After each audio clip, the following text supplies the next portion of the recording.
Welcome to Anchoring the Consciousness of Oneness World Summit. Our guest for this segment is Stephen Dynako. We'll be talking about the emerging new paradigm of conscious business. Welcome, Stephen. Todd, hello, good to see you. Thanks for having me. I'm looking forward to our chat. So am I. Your work is very close to my heart. So let's start off by talking about what is conscious business and how is it different than business as we know it? Yeah, it's a good question. It's a big question. And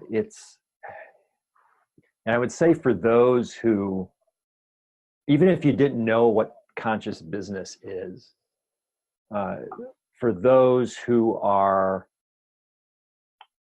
jaded with the current paradigm in which we do business, which is all just a single focus on profit, and don't feel like they're connected to their work or if there's any meaning, those are the people who are yearning for conscious business. And really so if I'm going to define it just in a soundbite for you, I would say the conscious business is business that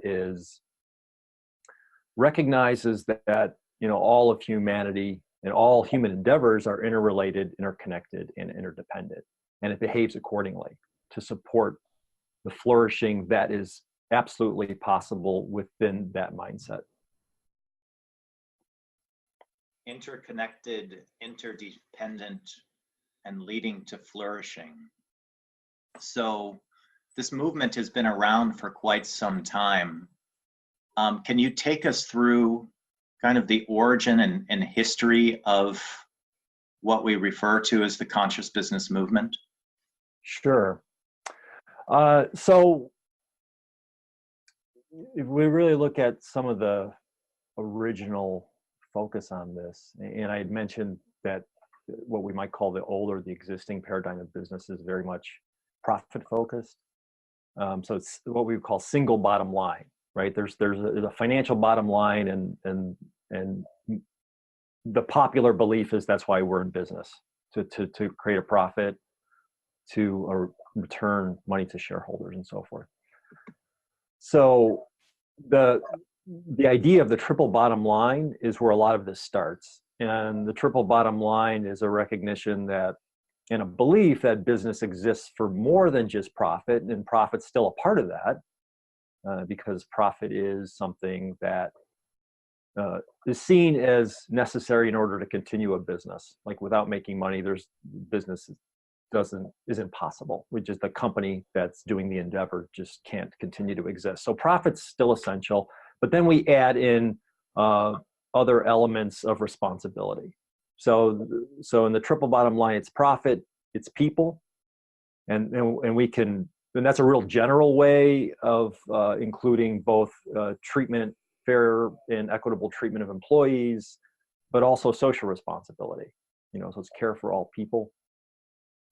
And concern for all people, and then planet, so environmental responsibility, being aware that the endeavor of business has impact on our environment, and that the environment, the earth, the resources of the earth don't exist to be exploited, so that the shift is how to be a responsible business that is supporting the self-renewing integrity of the earth rather than extracting resources from it and therefore depleting and destroying. So that's the triple bottom line of business. And to your question, that's sort of where this movement kind of began, in this idea of the triple bottom line. B corporations are very much in alignment with this. And I know, Todd, about the B corporations. It's a certification. It's part of the movement, but it's also a certification. And you might, if you're a conscious shopper, you might go to the store, and if you start looking at products, you'll see like this B in a circle logo on the label, and it means that those companies are certified by B Lab. And essentially, there's a process and an application process and a ongoing assessment process for ensuring that companies who are B Corps are actually triple bottom line focused: people, planet, profit. So there's that. And then what emerged next, or maybe in parallel, but then became more popular more recently, is this idea of conscious capitalism. And conscious capitalism is the first word consciousness used context of this movement. So conscious capitalism still would be in alignment with the triple bottom line, equal importance on profit, the planet, and people. And then it introduces this idea of that companies that are contributing, being generative to humanity, are conscious. And consciousness is really talked about in terms of the conscious leaders. It's still somewhat hierarchical in that sense, is that the leader is the conscious one, and then that trickles down to the culture. And despite that, there's not really a whole lot of definition around what is consciousness or what does it mean to be conscious. It's a word that's used and a descriptor, but it doesn't really get very deep into what that means. And that might be what we call second wave conscious business. So the whole triple bottom line B Corp would be first wave conscious business, conscious capitalism is second wave, and then there's the conscious business movement that I have been very much a part of through an organization called Humanities Team, which is rooted in the Conscious Business Declaration. And this is now what we might call third wave conscious business, where we get very explicitly, very directly, and very passionately about what it means to be conscious in business. So, and now we could take a look at that triple bottom line model of profit, planet, people, and now we add a fourth P of presence. And presence is from the human standpoint, it could just be, we look at it as showing up, showing up as a person who is coming into business as a generative endeavor rather than extracting and exploiting. It's about producing and supporting and giving back to humanity and to the planet and to people, rather than exploiting all those things or seeing things as resources to be exploited versus as essential elements of our human existence to be nurtured. So presence also can be looked from a spiritual context. So you may have heard the term practicing the presence, and that often refers to being mindful of the essence of spirit in all of our human activities. So even if you're not a religious person, you can still regard your vocation, what you do for your work, as being spiritual, having a spiritual basis. And that's another aspect of presence. So at the human level, it's just simply showing up. But at a spiritual level, it's being mindful that through the spirit, the omnipresence of spirit, we are all interconnected, interrelated, and interdependent. And so without getting too much more deep into it, it's just to say that in the conscious business movement, that's third wave, we really are focused on what presence is and the activity of presence in business, more than just existing to fulfill the object of profit. And even beyond the environment and beyond people, but it's also like, what is our true purpose here? What is the purpose of our business on Earth? And it's much bigger, deeper than we have thought, quite frankly. And then when you connect that, my experience has been when people really get in tune with looking at their business and what they're doing as a spiritual endeavor or as something that's truly purposeful, the work then can have much more meaning for them. And their work becomes an essential part of who they are, versus just something they do to get by and to quote unquote make a living. So what I hear you saying is that the advent of the triple bottom line and the emergence of conscious capitalism, these are both important practices that have transformed business, but a conscious business can transcend and include both of those, take it a step further. I hear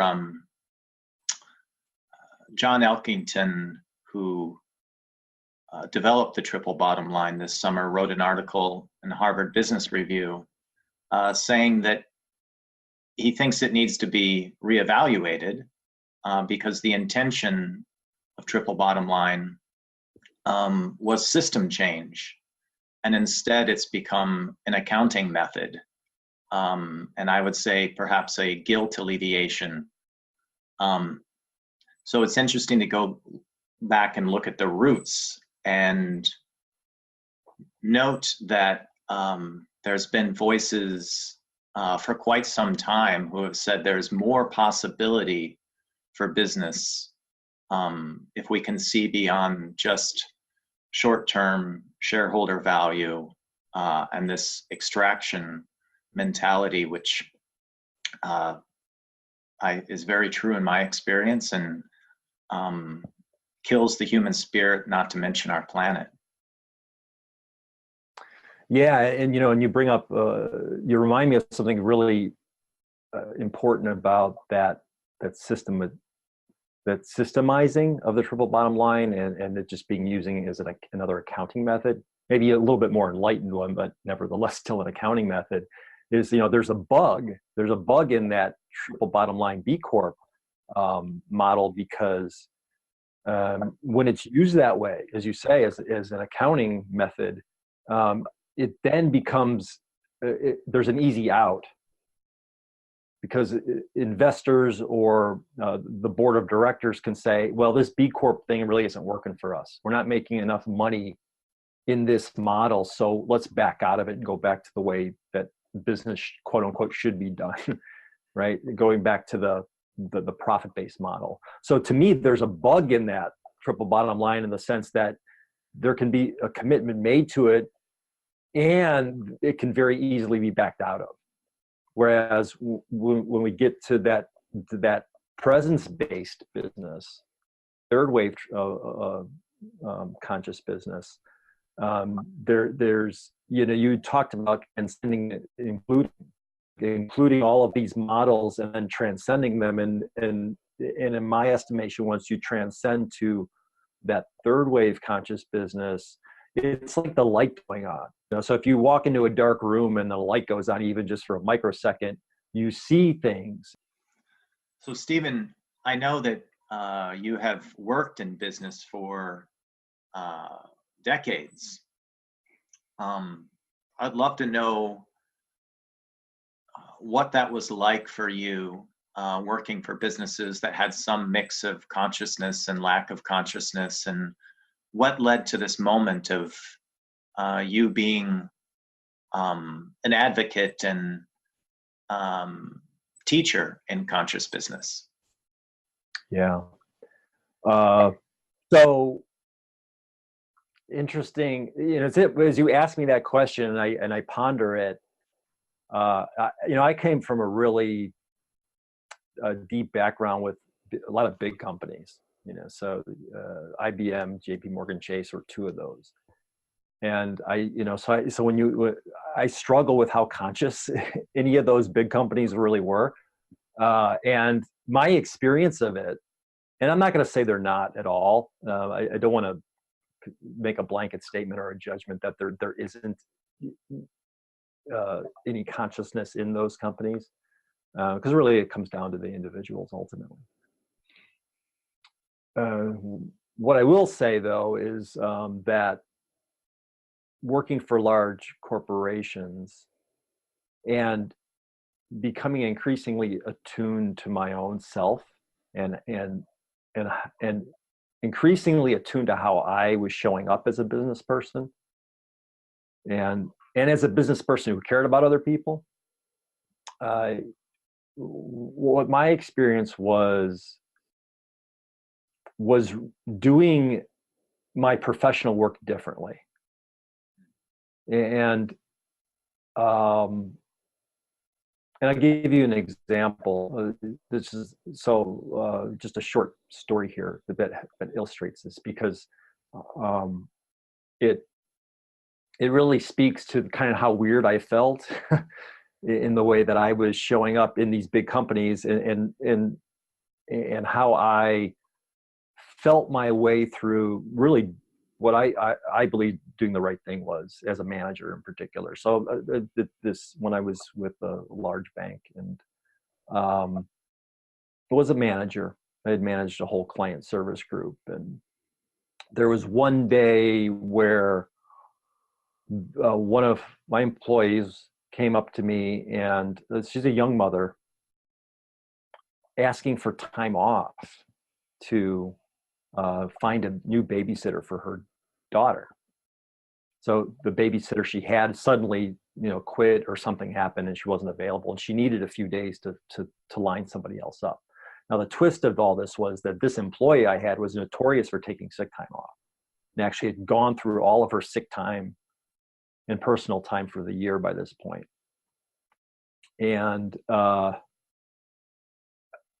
and if I were to follow policy, and if I were just to go by the rule book, I could have completely denied her any additional time off to take care of this family situation.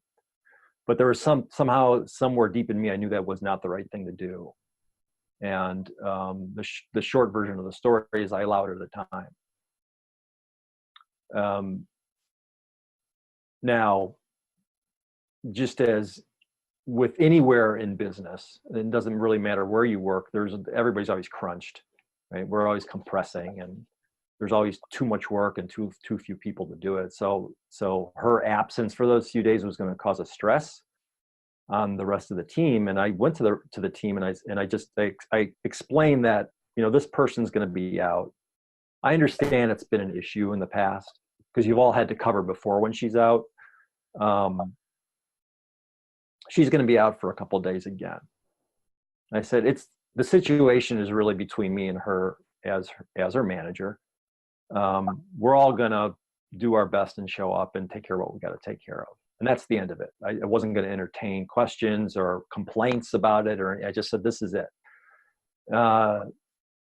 And she took care of what she had to take care of. She came back, and the postscript of the whole thing was that she ended up staying with that company for years afterwards.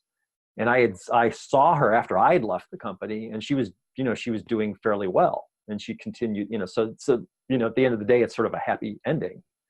But in the moment, I could have been, coming from a center of law and order, as it were. I could have said, what, the rules say that you can't do this.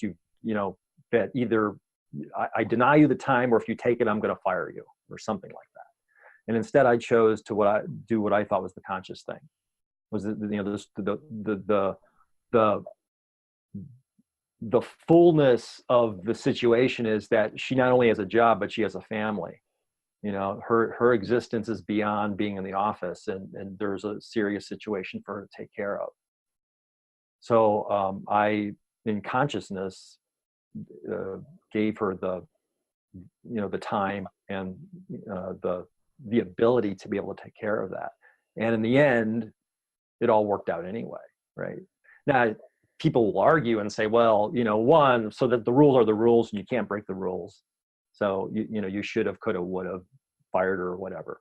And then two, people would have said, well, that's not fair. And, you're treating somebody differently, and why should she get special treatment?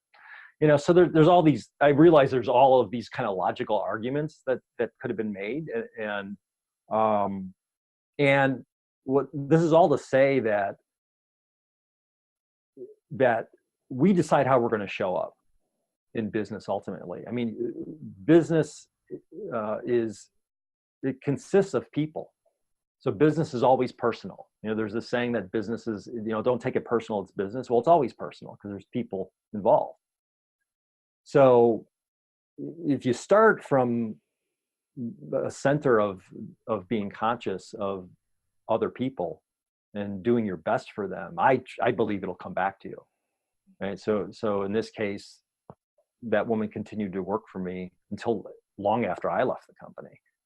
And she I believe in some way, her work, she probably became more loyal. There was a certain trust that was developed there, that when she came back caused her to show up even better as a better employee, because I had that trust in her. So this is all to say that I felt I was practicing conscious business before I had the words for it myself. And I thought, it is a little weird. It's not normal. It's outside the bounds of the rules. And yet I still in my heart knew I'm here to do the right thing. And to me, that's what presence is, being present to the other and then allowing presence to express as me.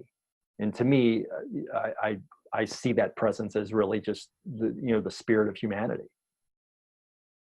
And that other could be a customer or a coworker or a competitor, or the local community, that it's not just limited to how we work with each other, also how we perceive and work with our customers. Yeah, absolutely. Absolutely. You're reminding me of the segment with Sylvia Clute, who talks about our justice system is a punitive system that's based upon rules. And in a punitive hierarchical system, there are people with power who exert power and do harm to those without. And they're missing out on relationship if it's rules based, that you're either following the rules or you're breaking the rules. And in the relational world, we're in negotiation with each other, listening, adjusting, apologizing, putting ourselves forward, pulling ourselves back, and that rule-based approach cuts off that ability to make those decisions in the gray area, which you did as a manager, but I'm sure you also felt, I may get in trouble for this. Yeah, there's that risk, and yeah, there very much is that risk, and this is the thing about showing up, and being present, is that there's something in you. So to be a conscious business person, like, I invite everyone to really get very much in touch with your inner self, and my inner self was like, yeah, there's like, I understand the risk. Logically, I understood what all the potential ramifications of my going outside the rule book were. And I knew I couldn't do it any differently. That it was really imperative, and I was being called in some way to show up as more than just as a referee in this situation, but to show up fully as a human being, as we all are. So to me, one, it was worth the risk, and two, it worked out anyway. So and I was prepared if there was fallback. I would have. To your point about relationships, I had a really strong relationship with my manager at the time, and he actually, because of that trust, and the strength of that relationship, he gave me a lot of latitude beyond just like a situation like that. So the strength of the relationship actually makes the business stronger, and the business that we're doing with others. So I'd love to talk about the Conscious Business Declaration. I know you're involved with this and have pointed me towards it before. What I'm fascinated by is that it's not seeking a commitment of what we will do, sign on the dotted line, this is what we're committed to doing, that it actually starts with a proclamation of a principle, of a core principle, that we are one with humanity in all of life. To have a business URL start with that proclamation seems very brave and also important, because there's not coercion in this declaration of, hey, we can get ourselves together and be better business people if we all do A, B, and C, but instead you're putting forth a point of view. And that's a powerful thing to do. So talk to us about the importance of that declaration, and what types of people have been signing it. Yeah. It's so that the declaration, just a little bit of a brief history, is that it was a product of 4 different NGOs, one humanities team, which is the organization that I work with and program director for its Conscious Business Enterprise training and certification. But they're also the Goi Peace Foundation out of Japan, the Club of Budapest, which is founded by Irvin Laszlo, if you and your viewers know him. And then Irvin's son, Chris Laszlo, was director of the Fowler Center for Business at Case Western Reserve University. So those are the 4 organizations that created the declaration. Kind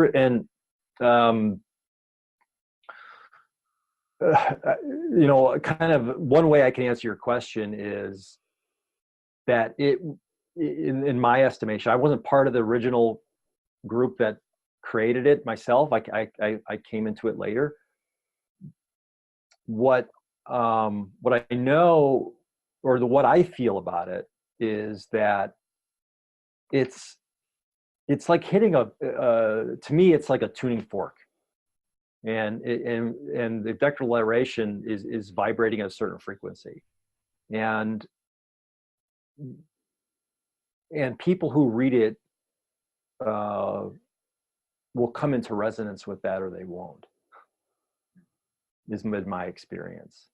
So it almost, to me, has this mystical effect that, and I've seen it with people, that they read it and they're like right on.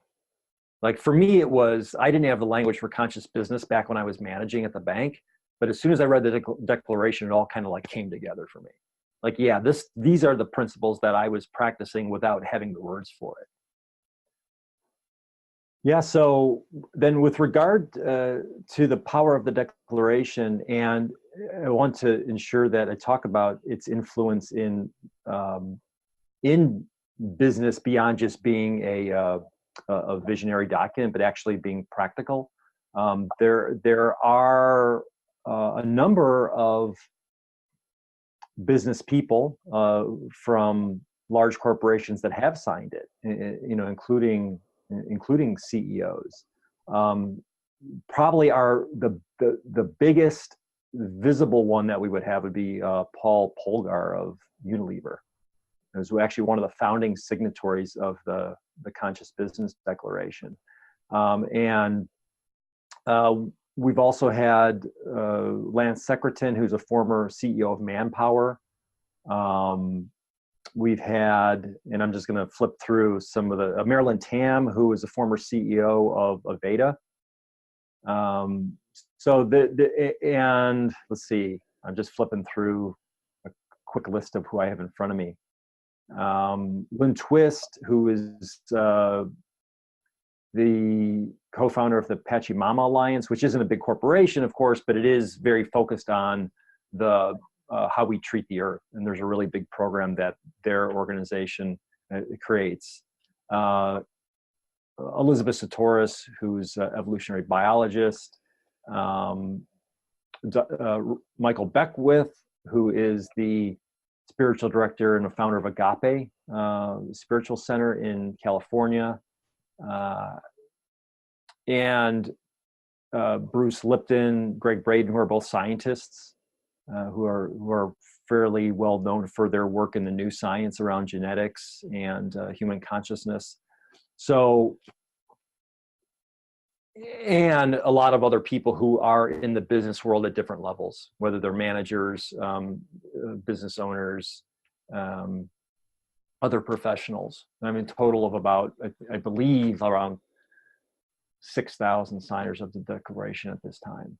So, wow. Yeah. That's fantastic. That's very encouraging. I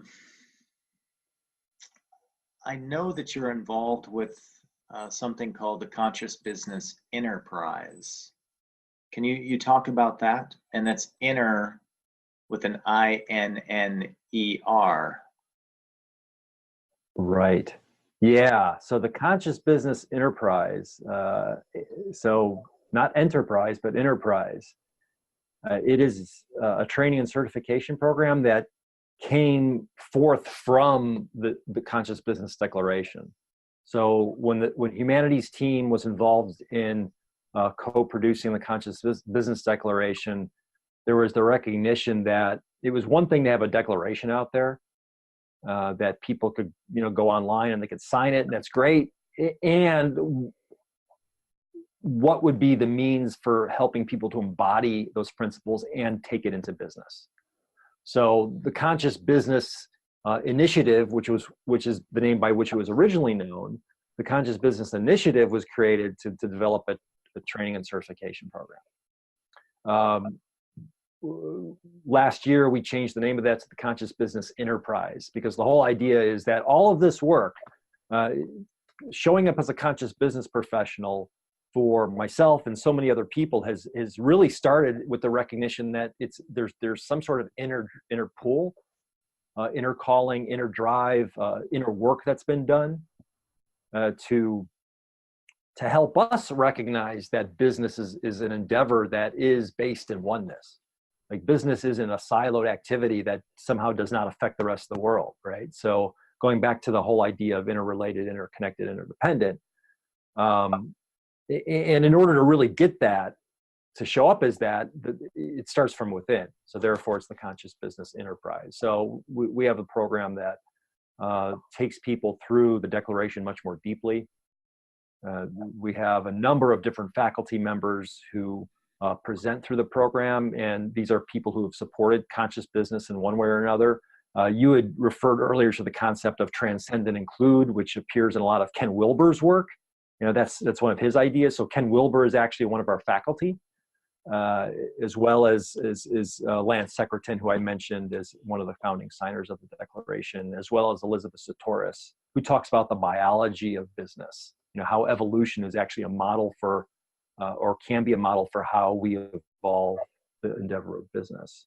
So, and then as well, Steve Farrell, who's the executive director of Humanity's team, and he talks about his experience of waking up in business.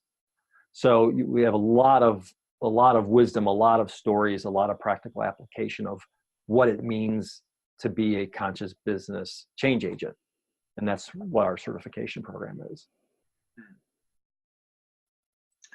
So let's say that somebody is watching this video right now and feels that pull, and perhaps they'll go sign up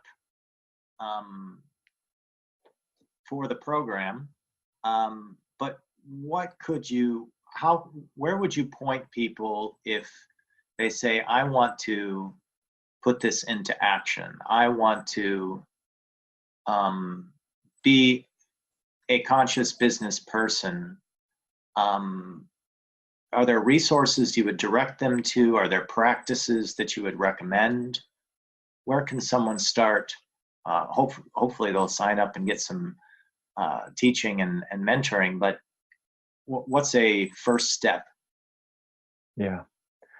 It's a great question, an appropriate one. I understand because I was one of these business people that it can feel very lonely to feel that there's some greater way, bigger way to show up in business, and then be in an organization where like you just feel alone.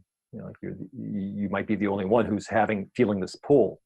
So so what I'd say is like, yeah, we have a program.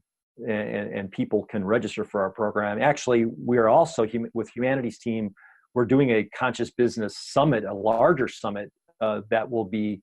We're aiming for March of 2019 to do this, and that's actually going to take. We hope and we expect this awareness and this work to a much greater level. So so I would say stay tuned by following Humanity's team to find out more about this other conscious business summit we're creating. You can find your community. So this is the other part that I think is really important, is if to have a community of people who are feeling as you do, you know, who are feeling the draw to show up as something bigger than just the entity of their company, you know, to be purposeful. To find that community, we have a pretty big social media following for the Conscious Business Enterprise. So for instance, if you're on Facebook, you can follow the Conscious Business Enterprise. There are a lot of people who are in that group who actually have not even taken our program. They're just drawn to the declaration and the principles and practicing them. So that's one way to connect with people. You can, if you just have questions about it and beyond what we're able to cover in this conversation, I'm happy to be available.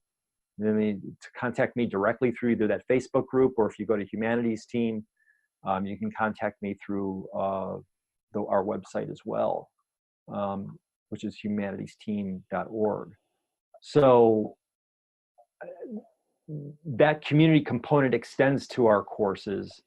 So if you go through the program, we are very intentional about building the community of people taking the program. So it's not just a didactic training where we throw a whole bunch of information at you and a bunch of theory and then kind of say good luck with that and kind of go off and be a conscious business person. Really a key part of the program is the community building and building really a strong peer group with each cohort and with the alumni group as well. So we continue to evolve our process for building and maintaining that community, because it really is, that's at the end of the day, it's going to be a community of conscious business change agents that really contribute to transforming the realm of business. It's not just going to be individual people doing consulting here and there. It really, it becomes the community that becomes the true force for transformation. Thank you for that. I'd like to bring up a concern that has been part of my experience on the periphery of the conscious business movement. That there's been times when I've felt like it's an elitist, condescending, perhaps group of people, but the way it's phrased as you're either conscious or you're not. And I'm not at all including Humanity's team in this, just the movement overall. Or when Frederick Laloux wrote his book, Reinventing Organizations, and borrowed from another tradition and talked about teal organizations. And I have often been put off by people waving the conscious business flag and proclaiming they can tell you how to become teal, that it seems like they're up on stage and asking other people to take 5 steps up to be up where they are. How do we work with that part of the movement? Yeah, and thank you for asking that question, Todd. I agree with you. I mean, it's been my experience as well that it can be that there are elements of the movement that can very easily default to an elitist stance, and ironically, then are not including all others. I mean, it becomes very siloed, and it's disappointing and it's discouraging. So, yeah, I mean, we fall in the trap of when we get too much in our heads about structure and creating, these, like you'd mentioned, teal, and we're going to show you how to. You follow these 5, 6 things, and you'll be conscious and you'll be teal. I mean, and I'm oversimplifying it, of course, but it's sort of, we can't help ourselves, so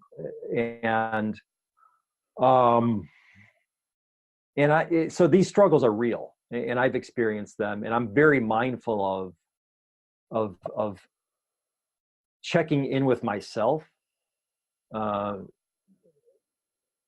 And I'll just share you just a really brief story about this. Is when I was asked to direct the enterprise, the conscious business enterprise, the person who had it before me was the senior director of the conscious business enterprise, and I said, you know what, I'm not going to get caught up on titles.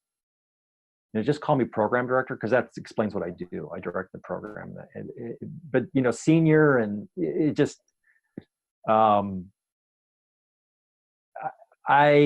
just was really wanted to be honest with myself about what I'm doing in the role, and just because I have 30 years in corporate America and all this other stuff, it's like, you don't, if people don't figure out I'm a senior person by that, I don't feel like I need to throw it in their face, right? So I'm saying this to basically say that I believe with what we're doing with the movement at the humanities team level is to honor everybody wherever they're at and however they're showing up. That it can be very easy to judge and to say, well, you're not conscious, so therefore you don't count. And really what we are doing our best in this program and in this movement to do is to recognize that, really everybody's conscious. It's just we're at different levels of awareness of it. And I put myself in a role of an encourager. And I ask myself, how can I encourage this person? Without judgment and without assuming and without without marginalizing. And I think that's where the movement really does need to go. And I think, and to your point, there's a lot of room for it to do that.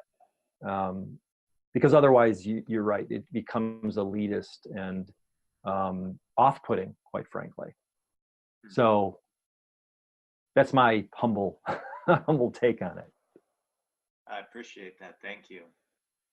I want to go back to the 4th P in presence.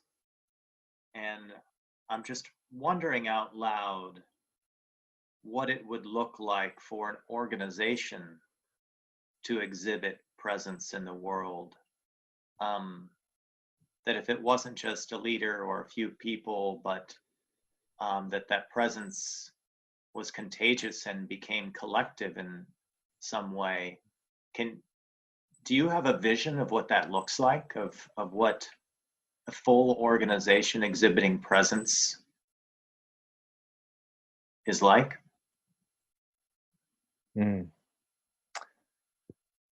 Yes. So this is going to sound really simple, almost too simple. And it really, to me, it's everyone's showing up as like their authentic self. I'm going to go back to my banking experience when I was a manager, and the greatest compliment I ever got from one of the people who worked for me was that she said to me, you know, you're my manager, and however, I feel like I could tell you anything because I feel safe. I mean, you create the safe space for me to come into your office, and I could say anything, and you're not offended, and you're not going to judge me, and you know, and to me that was a very deep affirmation of like the importance of showing up as myself, because for a long time I had a very different persona as a business person. And it was very much about like being on guard, wearing a mask, being very aware, hyper aware of like, what do they think of me? You know, what are these? You know, so let me behave myself, and sometimes that even meant like, let me just show up as the jerk, because this is what, you know, business people are supposed to be, you know, rough and tumble, and you know, locking horns, and type A personality. You know, and at some point it just didn't work for me anymore. So I realized showing up as my true self, my authentic self, was really the only way to show up. And why wouldn't I do that in all aspects of my life, personal life, community, business? So my vision is that we all show up like that. And I believe that if we do, a lot of this other like structural and theoretical stuff actually we won't even need to worry about it anymore. Like, you know, we won't have to worry about reading the next book on conscious business, because we'll just be living it. We'll embody it anyway. So that's my vision, is that people just feel safe showing up as themselves, and then the process will create it, co-create it with us. So perhaps we spend too much time trying to figure out what conscious business is. Yeah, for sure. Yeah, because we're conscious. We're born into consciousness as human beings, and we're socialized out of that, I feel, too, like in our education systems, and in certainly in our business systems. You know, there's sort of this funny take. There's this cartoon that I saw that really sums it up. You know, I used to work for IBM, and IBM's slogan is think. And there was this cartoon, a New Yorker cartoon, where it sort of was depicting what the real meaning of the word, the slogan was. It was the think, but don't get any ideas. And that's really how often we're socialized in businesses, that they have the 5 or 6 values on the wall. And it's like, you know, these are all very nice, but when it comes down to it, you know, don't live those too closely to the heart, because you'll get yourself in trouble. You know, because then all of a sudden now you're an individual, and you're and if you really truly live those values that we put on the wall, you're going to you can't help but bring your authentic self to that, but don't be too authentic. And sort of like the underlying message we get.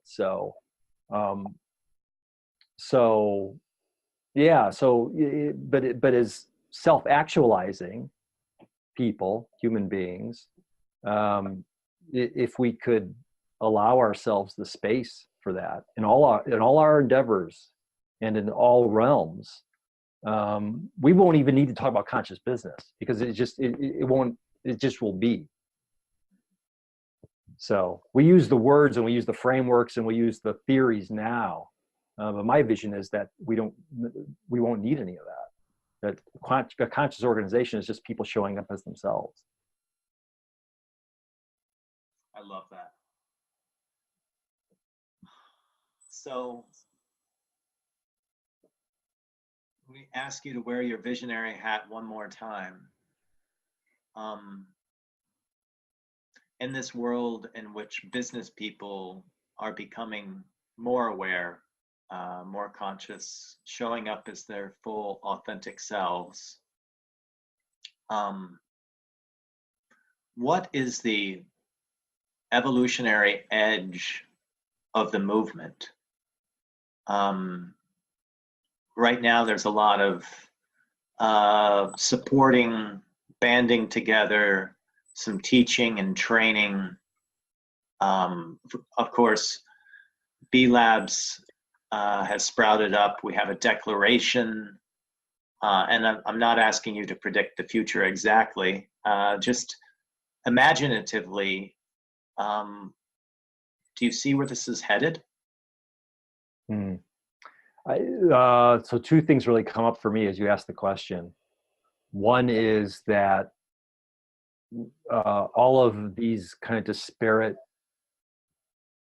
efforts coming together, and we're not immune from it ourselves, and we have our program, quote unquote, the Conscious Business Enterprise, and then there are a dozen other programs that teach conscious business in some way or the other. We could do a lot better at working together, and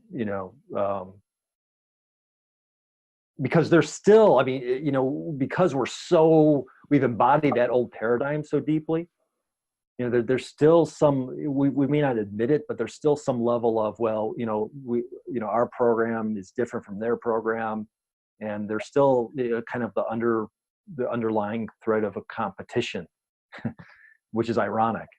And we're all seeking, aiming, dreaming into the same thing, which is conscious business. So there's that. And then the other is, to me, and perhaps more importantly, is just the recognition that we really have to do better, that it's up to humanity to decide whether we're going to continue to exist as a species, because we're wearing the planet out. That whole idea of or that the statistic that we're using 1.7 times the resources on Earth every year, which you don't have to be a genius to figure out that, well, that can't go on forever. So really just to wake up to being better, being interested in continuing to propagate the human species, the humanity. It's been said, maybe it's trite, but it's been said, that we need the earth doesn't need us, meaning human beings. The earth will ultimately be fine one way or the other, but if we don't take care of where we're living, it will refuse to sustain us at some point. So, so business is very much, let me put it in the seventh principle of the declaration. The seventh principle of the Conscious Business Declaration says, when aligned with oneness, business is the most powerful engine on earth for creating prosperity and flourishing for all. So inherent in that is the belief that business is among the most powerful forces on earth, period. Now, is it a force for good or a force for destruction? We've experienced it as often being a force for destruction and degeneration in by extracting and exploiting. Now, if we were to really be serious about continuing to want to remain on this planet, as human beings, and we're going to then, through the activity of business and through the power of business, become among the forces for good. I'm not sure I answered your question, but I think you did. Well, Stephen, it's a delight, and thank you for doing the work you're doing. We close with the question that I think you've answered the entire conversation here of what is the connection between oneness and conscious business. Can you leave us with some words regarding that? Sure. It's just that business is an activity of oneness. You know, at the risk of being religious, it was, Jesus said, well, I must be about my Father's business, meaning God's business, the business of oneness. I mean, it's what we're all here. So whether you're religious or not, I mean, being born into and on a planet where we are completely interrelated and interconnected, and nothing that we do doesn't ripple out to affect others. That's what oneness is. We're in oneness, and we're living in a field of oneness, whether we agree with it or not. And our business is the business of excelling, expanding, becoming more perfect at oneness. Thank you. Thank you for your time, and look forward to seeing you someplace else, online or offline. As do I. Thanks, Todd. I really had a great time with this. Thanks very much. I appreciate it.